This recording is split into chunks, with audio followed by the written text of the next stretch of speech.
Skont il-Ministru Michael Farrugia il-korruzzjoni hija perċezzjoni tan-nies u l-medja qed tinfluwenza din il-perċezzjoni. Il-rapport ta' Transparency International huwa il-perċezzjoni tan-nies fuq xi jkun għaddej fil-pajjiż, nifhem ukoll l-influwenza tal-medja fuq il-perċezzjoni tan-nies. U bagħad provajna nistaqsu lill-Ministru jekk jafx eżatt f'liema pożizzjoni tpoġġa l-Gvern Malti fejn tidħol il-ħidma kontra l-korruzzjoni f'pajjiżna mill-Aġenzija Internazzjonali Transparency International. Pożizzjoni li ġab il-Gvern dan ir-rapport, taf x'inhi?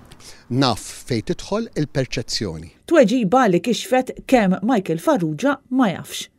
Ministru ieħor li m'għandux idea li l-Gvern Malti niżel fi 52 pożizzjoni fil-ġlieda kontra l-firxa tal-korruzzjoni, pożizzjoni li l-Gvern Malti qed jaqsam mal-mexxejja tal-Arabja Sawdija fejn ġie assassinat il-ġurnalist Jamal Khashoggi li kien kritiku tal-prinċep tal-pajjiż. Sa dan it-tant fil-ferneżija tiegħu biex jipprova jirridikola dan ir-rapport, il-Ministru Farrugia saħansitra qal li l-Organizzazzjoni Repubblika tagħmel parti minn Transparency International. Dettall li huwa l-kollox skorrett.